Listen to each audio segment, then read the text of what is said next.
tak oto wylądowałem w parku narodowym Yosemite. No, nawet robi wrażenie. Chociaż po Norwegii już nie takie duże pewnie. Przypomina Norwegię trochę.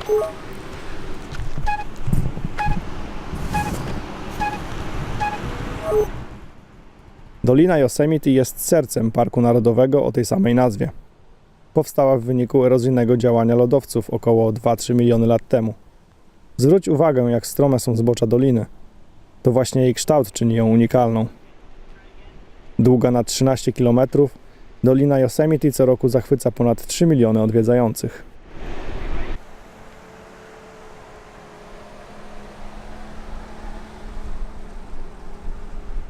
A to najbardziej znany wodospad w dolinie. Nazywa się wodospad Yosemite, ale polecam wygooglować go pod nazwą Tęczowy Wodospad. Sam niestety nie uchwyciłem występującej na nim tęczy.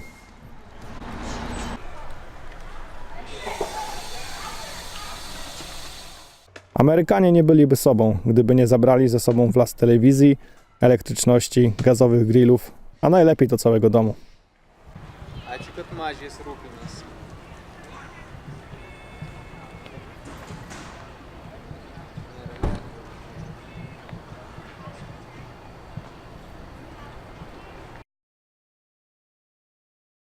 Podoba mi się, jak zorganizowany jest kemping.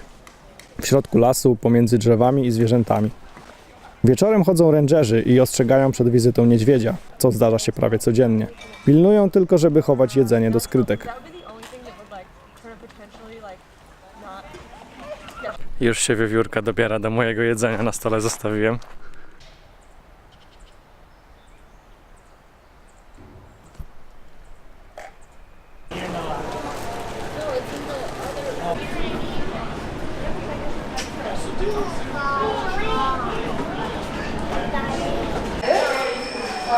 Super, thank you.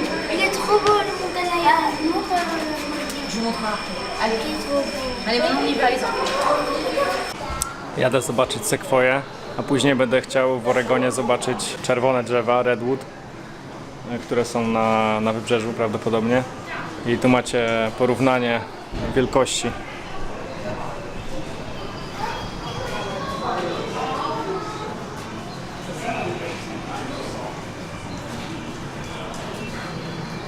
Czyli te redwoody rosną wyżej, ale nie są takie duże w średnicy. Okazuje się, że od lat 70. wywołują specjalnie pożary, żeby oczyścić ziemię z zalegającego paliwa.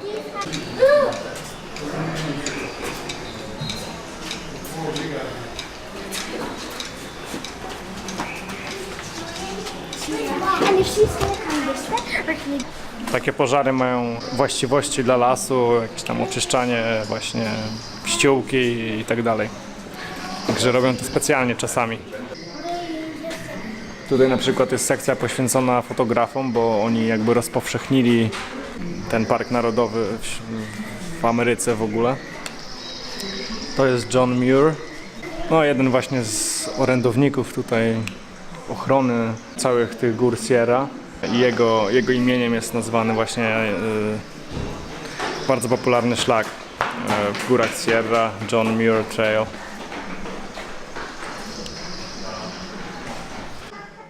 Postać ta jest tak ważna, że postawili jej pomnik z brązu, tak żeby każdy mógł sobie zrobić z nim zdjęcie. Na tym modelu najlepiej widać kształt doliny. Pionowe ściany otaczają z obu stron prawie połowę doliny. Jeden z tych fotografów nawet ma swoją galerię tutaj. Ansel Adams. Można kupić zdjęcie za $2000.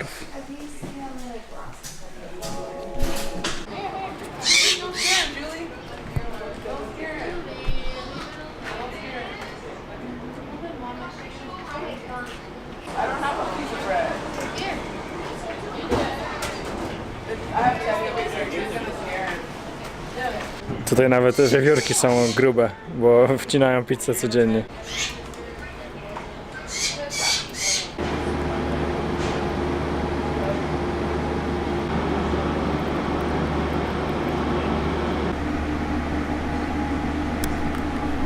Twardo, wiewiór się nie boi, stoję obok i nic.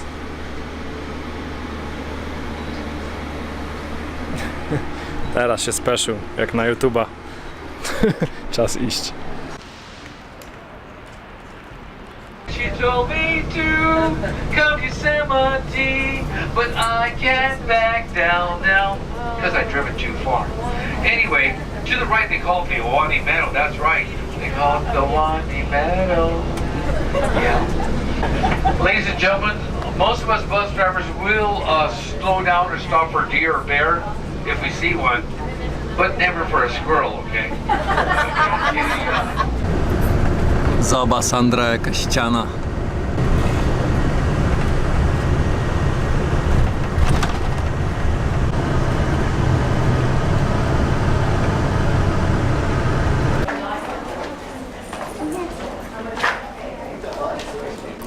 Dotarłem do Mariposa Grove. Jestem na samym południu Parku Narodowego. Stąd zaczynałem. Także godzina tutaj busem za $7 i jestem tutaj po to, żeby zobaczyć sekwoje, gigantyczne sekwoje, także idziemy.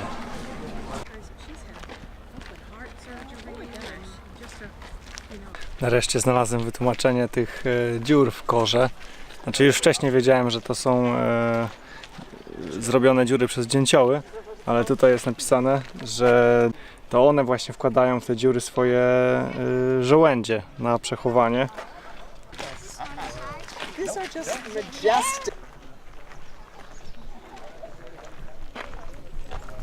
Tutaj widać, jak gruba jest kora tego drzewa.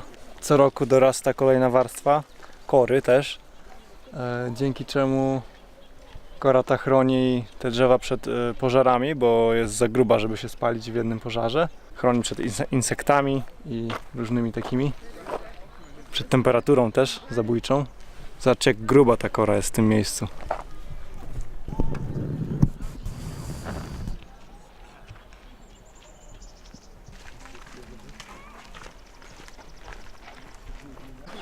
Tutaj przeczytałem, że jak się osiedlili Europejczycy tutaj, to gasili wszystkie pożary, jakie były, naturalne, i przez to sekwoje przestały się rozmnażać, bo one potrzebują pożarów do rozmnażania, co jest dziwne. Chodzi coś o ściółkę. Tutaj na przykład widać zdjęcie w 1890, że sekwoje dominują jakby krajobraz, i później, niecałe 100 lat później, kiedy cały czas gasili te pożary, zaczęły rosnąć, dominować inne drzewa iglaste.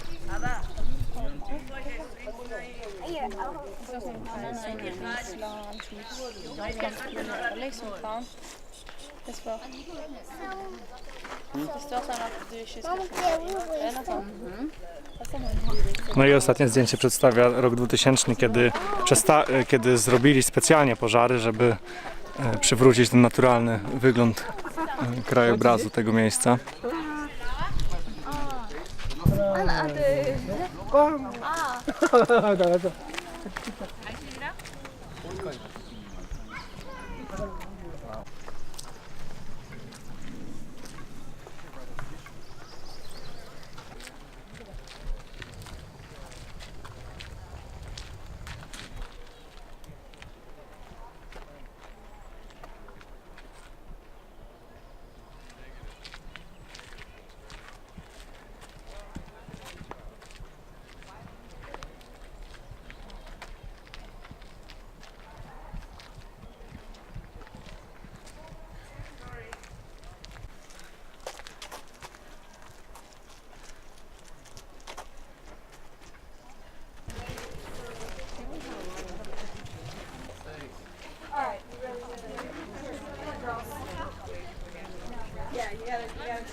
Drzewo krwawi.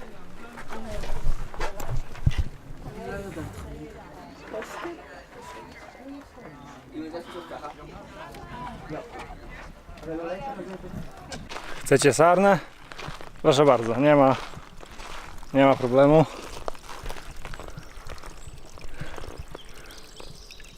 Sarno.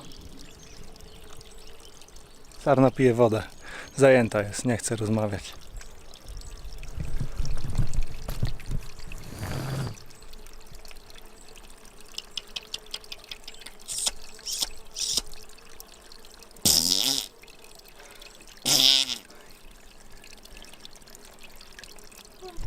Wyjebałem go po całości.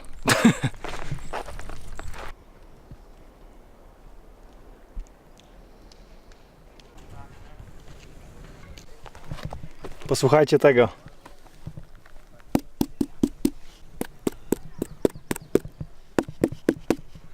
Gruba kora. Może jakaś przestrzeń pomiędzy korą a drzewem? Takie echo. Patrzcie na te dwa drzewa.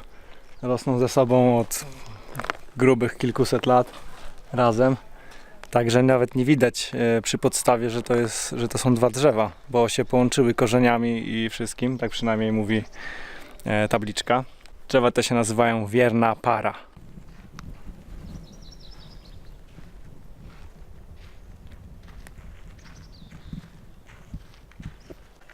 Patrz ojciec z Piotrem, jakie sztuki. Bez gałęzi, bezsęczne, długie jak cholera. Dobra średnica do ścinania. To jest akurat sosna mariposa się nazywa.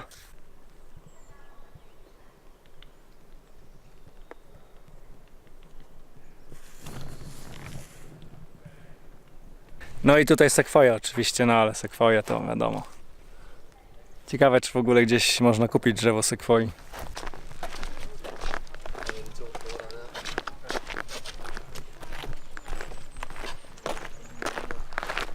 Niesamowite to jest.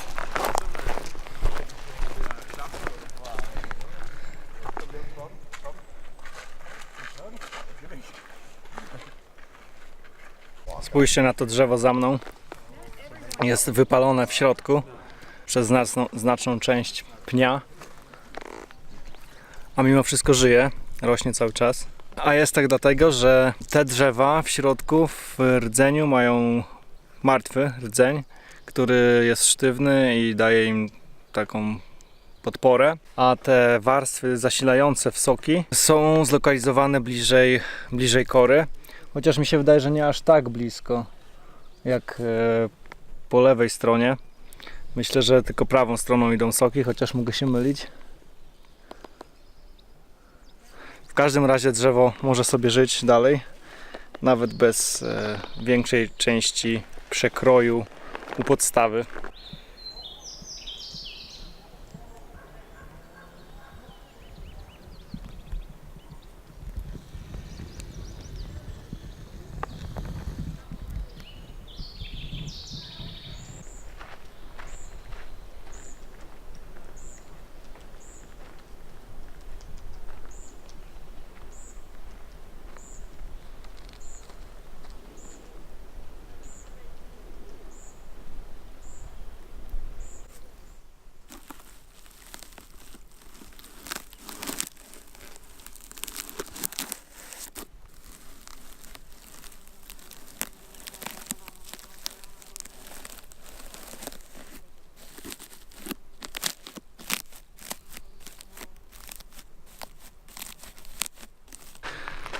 No zajebiście mi się tu podoba.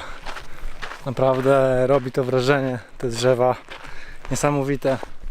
Polecam każdemu. Więcej sekwoi jest oczywiście w Parku Narodowym Sekwoi, ale trochę zamówiłem pałę i nie zszedłem ze szlaku PCT w odpowiednim momencie, żeby tam dojść. Ale mam sekwoję tutaj, także jestem zadowolony. Myślę, że od teraz będę tak właśnie robił, że nie chce mi się już iść strasznie tego szlaku. Będę tylko szedł trochę i zwiedzał po boku, co jest możliwe, na co mnie stać. I niedługo powrót do domu. No obczajcie to.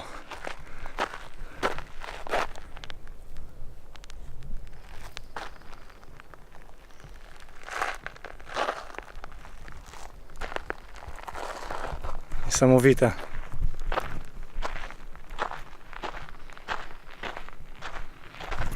Widać, że to wypalenie środka jest dosyć częste. tworzą się takie naturalne przejścia.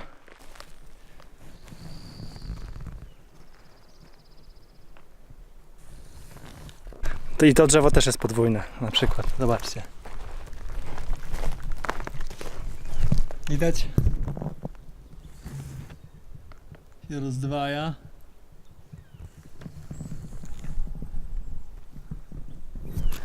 A tutaj się scala. Wow. Robi to wrażenie.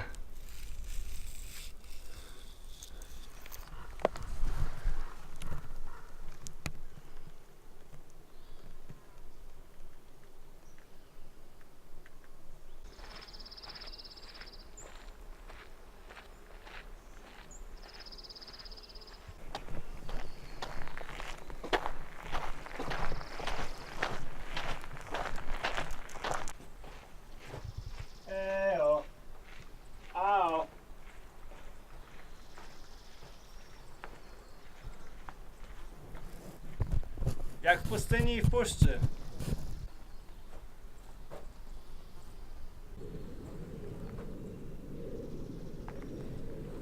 Jakieś 25 cm kory. Sally is entering a tree anus. Is it gonna ship me out? Oh my gosh, can I take it home with me? Takie szyszunie można znaleźć tutaj w lesie. Ale to nie jest szyszka sekwoi. Szyszki sekwoi są małe. To jest szyszka tej ponderosa pine, czyli sosna ponderosa. Strzajcie, jakie to jest drzewo, nie?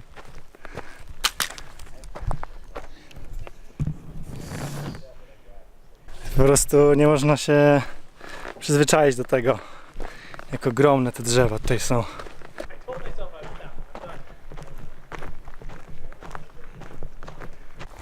To drzewo było kiedyś jednym z najbardziej popularnych tutaj, najczęściej fotografowanych. W 1881 ze względu na to, że już miało wypalony rdzeń, to zrobili tunel, tak jak tam wcześniej było w drzewie. I do 1969 roku drzewo stało i wtedy się przewróciło pod ciężarem obfitych opadów śniegu. No, obczajcie, jakie to jest ogromne. Niesamowite. I można wejść sobie do środka kawałek.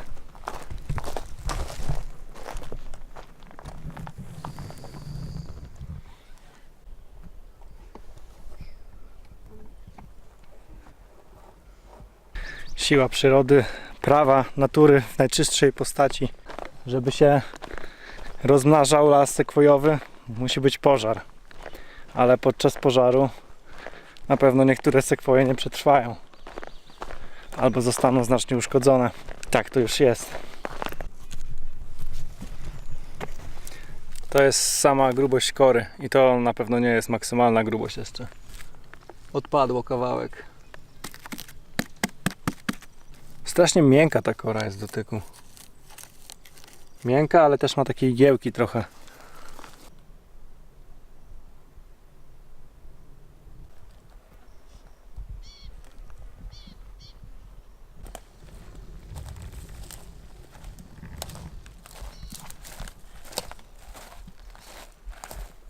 A tak wyglądają szyszki sekwoi.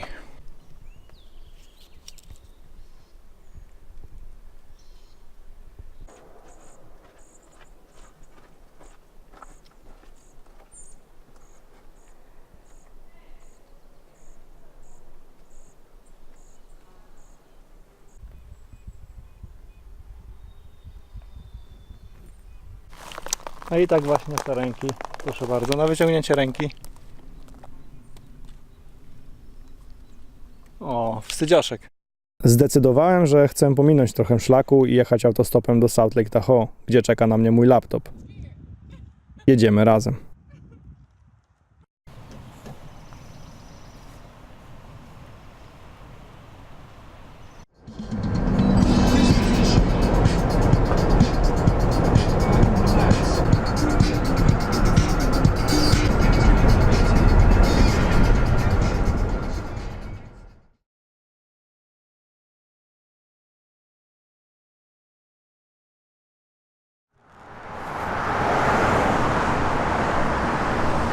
Czuję się jak w domu. Jakieś dwie kobiety się pobiły w autobusie. Miasto wariatów.